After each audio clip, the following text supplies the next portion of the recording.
Hi నమస్తే, welcome to I news.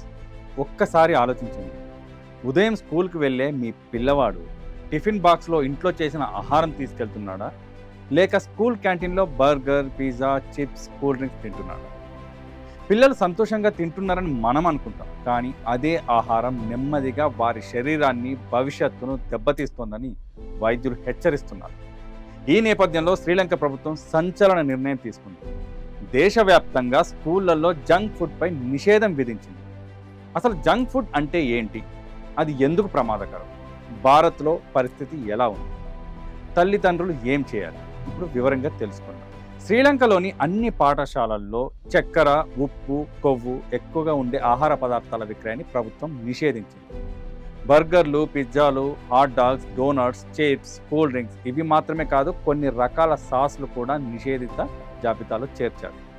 ఇకపై school క్యాంటీన్లలో పిల్లలకు పండ్లు, కూరగాయలు, పాలు, గుడ్లు, చేపలు, అన్నం వంటి పోషకాహారాన్ని అందించాలని అక్కడి ప్రభుత్వం ఆదేశించింది. జంక్ ఫుడ్ అంటే కేలరీలు ఎక్కువ, పోషకాలు తక్కువ, అంటే శరీరానికి శక్తి ఇస్తుంది కానీ ఆరోగ్యానికి అవసరమైన విటమిన్లు, ఖనిజాలు, ఫైబర్, ప్రోటీన్లు చాలా తక్కువగా ఉంటాయి. కొన్ని ఉదాహరణలు చూద్దాం. Pizza, burger, French fries, chips, cool drinks, chocolates, donuts, cakes, packet snacks, instant noodles ఇవన్నీ రుచిగా ఉంటాయి, ఎందుకంటే వాటిలో అధిక ఉప్పు, అధిక చక్కెర, అధిక కొవ్వు, రసాయనిక ఫ్లేవర్స్, ప్రిజర్వేటివ్స్ ఉంటాయి. పిల్లలు ఎందుకు ఎక్కువగా ఇష్టపడి తింటారో తెలుసా?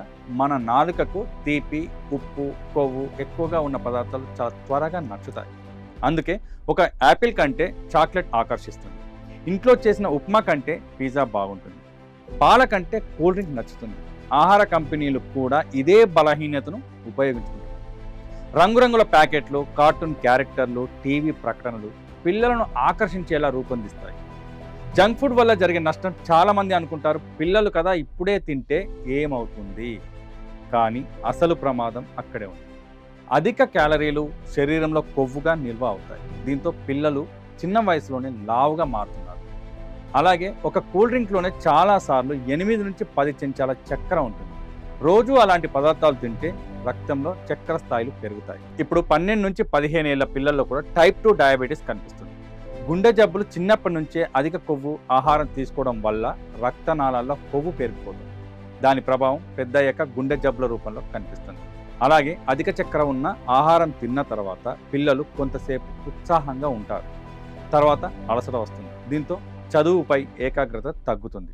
రోగ నిరోధక శక్తి తగ్గిపోవడం, పోషకాహారం లేకపోవడం వల్ల శరీర రక్షణ వ్యవస్థ బలహీనపడుతుంది. పిల్లలు తరచూ జలుబు, జ్వరాలకు గురవుతారు. మరి భారత్లో ఎలాంటి పరిస్థితి ఉంది అంటే, ఇది కేవలం శ్రీలంక సమస్య కాదు, భారత్లో కూడా పరిస్థితి వేగంగా మారుతుంది. ఒకప్పుడు పిల్లలు పల్లీలు, జొన్నలు, రాగి మాల్ట్, పండ్లు తినేవారు. ఇప్పుడు చిప్స్, బర్గర్లు, కూల్ డ్రింక్స్ రోజువారీ జీవితంలో భాగమవుతున్నాయి. ప్రత్యేకంగా బాల్య ఊబకాయం పెరుగుతుందని వైద్య నిపుణులు చెబుతున్నారు. స్క్రీన్ టైం పెరగడం, బయట ఆటలు తగ్గిపోవడం, జంక్ ఫుడ్ పెరగడం ఈ 3 ప్రధాన కారణాలుగా గుర్తిస్తున్నారు. మరి తల్లిదండ్రులు ఏం చేయాలి?